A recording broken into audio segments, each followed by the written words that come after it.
സിയോൻ സഞ്ചാരികളെ ആനന്ദിപ്പീ, ധ്വനി വിണ്ണിൽ കേട്ടിടാറാ, മേഘത്തിൽ നമ്മയും ചേർത്തിടാറാ, മേഘത്തിൽ നമ്മയും ചേർത്തിടാറാ.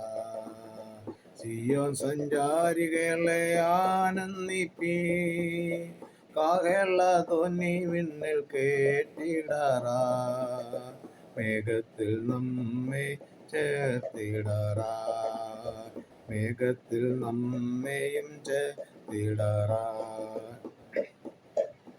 ജാതികൾ രാജ്യം ഉണർന്നിടുന്നേ, യൂതർതൻ രാഷ്ട്രവും പുതുക്കിടുന്നേ, ആകയാൽ സഭയെ ഉണർന്നിടുക, ആകയാൽ സഭയെ ഉണർന്നിടുക.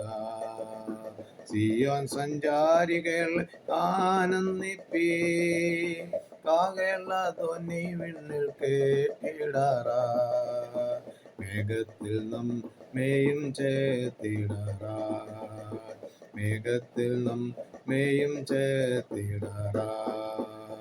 നാസ്തികരായി പലരും തീർന്നിടുമ്പോ, ക്രൂശിന്റെ വൈരികളായിടുമ്പോ, ക്രൂശാതിൽ സാക്ഷ്യങ്ങളോതിടുമേ, ക്രൂശാതിൽ സാക്ഷ്യങ്ങളോതിടുമേ. സിയോൻ സഞ്ചാരികൾ ആനന്ദിപ്പീ, ധ്വനി വിണ്ണിൽ കേട്ടിടാറാ, മേഘത്തിൽ നമ്മയും ചേർത്തിടാറാ, മേഘത്തിൽ നമ്മയും ചേർത്തിടാറാ. എല്ലാ പ്രിയപ്പെട്ടവർക്കും ക്രിസ്തീയ വന്ദനം പ്രഭാത സമയത്ത് അറിയിക്കുകയാണ്. ഇന്നത്തെ നമ്മുടെ ചിന്തയ്ക്ക് വേണ്ടി സങ്കീർത്തനം 83-ന്റെ 4-ാം വാക്യത്തെ ആസ്പദമാക്കിയുള്ള ചില കാര്യങ്ങളാണ്, അതിൻ്റെ സംഭവങ്ങളാണ് ഞാൻ ഓർപ്പിക്കാൻ ആഗ്രഹിക്കുന്നത്. കൈസറും സീസറും നാസറും ഇന്ന് എവിടെ എന്നുള്ള ഒരു ചോദ്യത്തോടെയാണ് ഇവിടെ ആരംഭിക്കുന്നത്. കൈസറിനെക്കുറിച്ചും സീസറിനെക്കുറിച്ചും നാസറിനെക്കുറിച്ചും ചെറിയ ഒരു ലഘു വിവരണം ആദ്യമേ ഓർപ്പിക്കാൻ ഞാൻ ആഗ്രഹിക്കുകയാണ്. കൈസറിനെ കുറിച്ച് പറയുകയാണെങ്കിൽ യൂറോപ്പിൽ ചക്രവർത്തിമാർ ഉപയോഗിച്ചിരുന്ന ഒരു പദവിയാണ് കൈസർ എന്നുള്ളത്. AD 300 മുമ്പ് ജനിച്ച നുമേരിയസ് ലൂസിയസ് കൈസറാണ് ഈ പേരിന് ആദ്യമായി അറിയപ്പെട്ടിരുന്നത്. ലത്തീൻ ഭാഷയിൽ മുടിയുള്ളതെന്ന് അർത്ഥം വരുന്ന കൈസർ എന്ന പദത്തിൽ നിന്നാണ് ഇദ്ദേഹത്തിന് ഈ പേര് ലഭിച്ചത്. റോമൻ ഏകാധിപതിയായ ഗായൂസിൻ്റെ പൂർവികനായിരുന്നു മെരിയൂസ്. അങ്ങനെ ഗായൂസിന് കൈസർ എന്ന പേർ ലഭിച്ചു. വ്യക്തിപരവും രാഷ്ട്രീയമായ കാരണങ്ങളാൽ ഒക്ടോവിയസ് തനിക്ക് കൈസറോടുള്ള ബന്ധത്തിന് ഊന്നൽ കൊടുക്കുവാൻ തീരുമാനിച്ചും ഇതിനുവേണ്ടി അദ്ദേഹം സ്വയം ഇമ്പീരിയൽ കൈസർ എന്ന് വിളിക്കപ്പെടുകയും ചെയ്തു. ഈ പേരിനോട് റോമൻ സെനറ്റ് ബഹുമാനിക്കപ്പെട്ടെന്ന് അർത്ഥം വരുന്ന അഗസ്റ്റോസ് എന്ന പദം ചേർത്തു. അദ്ദേഹത്തിൻ്റെ ദത്തുപുത്രന് തിബിരിയാസ് കൈസർ എന്ന് അറിയപ്പെടുവാനിടയായി. കാലക്രമേണ ഈ നാമം ഒരു പ്രമാണമായി മാറി. അടുത്ത സീസർ.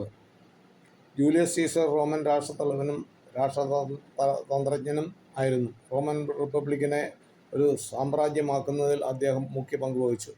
ലോകം കണ്ട ഏറ്റവും മികച്ച തന്ത്രജ്ഞരിൽ ഒരാളായിരുന്നു സീസർ എന്ന് പരിഗണിക്കപ്പെടുന്നു. റോമൻ സാമ്രാജ്യത്തിൻ്റെ സ്വാധീനം യൂറോപ്പിലാകമാനം എത്തിയത് അദ്ദേഹത്തിൻ്റെ കാലത്തായിരുന്നു. ജൻസ് ജൂലിയ എന്ന കുലത്തിൽ പിറന്നതിനാലാണ് ജൂലിയസ് എന്ന പേര് ലഭിച്ചത്. അദ്ദേഹത്തിൻ്റെ പൂർവ്വപിതാക്കന്മാരിൽ ഒരാളെ വയറ് കീറി ആണ് പുറത്തെടുത്തത്.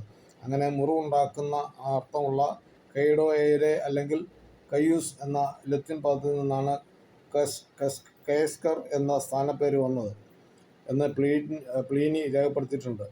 ഇതിൻ്റെ ആംഗലേയ രൂപഭാവ വ്യത്യാസമാണ് സീസർ എന്നത്.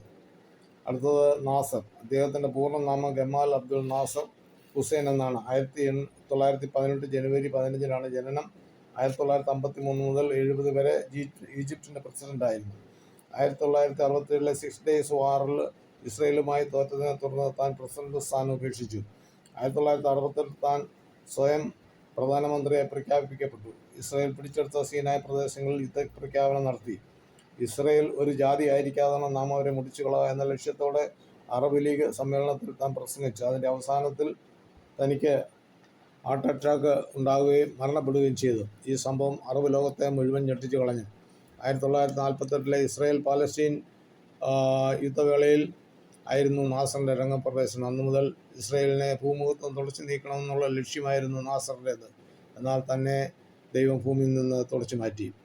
ഞാൻ ഈ 3 വ്യക്തികളെ പ്രത്യേകമായി എടുത്തു കാണിച്ചത് യഹൂദനെതിരായും ക്രിസ്ത്യാനിക്കെതിരായും നിന്ന് പ്രവർത്തിച്ച വ്യക്തികളാണ്. കിരാതമായ നിലകളിൽ കൊല ചെയ്യപ്പെട്ടവർ അനേകരാണ്.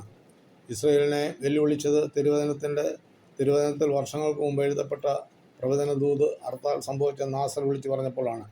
83 സങ്കീർത്തനം 4 വാക്യമായിരുന്നു നാസർ 1967 വിളിച്ചു പറഞ്ഞത്. വരുവീൻ, ഇസ്രായേൽ ഒരു ജാതി ആയിരിക്കാതെ വണ്ണം നാം അവരെ മുടിച്ചു കളക, അവരുടെ പേർ ഇനി ആരും ഓർക്കരുത് എന്നവർ പറഞ്ഞു. ഇങ്ങനെ അവർ ഐകമത്യത്തോട് ആലോചിച്ചു. അന്നത്തെ അറബ് സംഘങ്ങളെല്ലാം കൂടി ഐകമത്യത്തോട് ആലോചിച്ച് ഉറപ്പിച്ചു. എങ്കിലും സർവശക്തൻ്റെ കരം അവിടെ വെളിപ്പെട്ടു. 6 ദിവസത്തെ യുദ്ധത്തിലും ദൈവത്തിൻ്റെ കരം അവിടെ പ്രവർത്തിച്ചു. കൈസറിൻ്റെയും സീസറിൻ്റെയും നാസറിൻ്റെയും ഒക്കെ പേരുകൾ ഇന്ന് പട്ടികൾ മൂലമാണ് പലരും അറിയപ്പെടുന്നത്.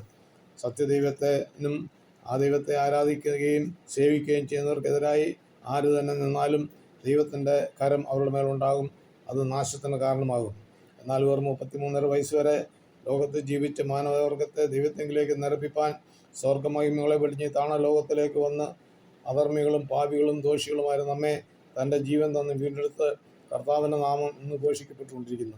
മുൻ പറയപ്പെട്ട വ്യക്തികൾ അനേകർ ജീവൻ നഷ്ടപ്പെടുത്തിയപ്പോൾ ജീവനില്ലാതെ മരണത്തിന് വിധിക്കപ്പെട്ട നമുക്കൊരോരുത്തർക്കും നിത്യജീവൻ തന്ന് നമ്മെ രക്ഷിച്ച് എടുത്ത് കർത്താവിൻ്റെ ശസ്ത്രസ്വദിച്ചാലും മതി വരികയില്ല.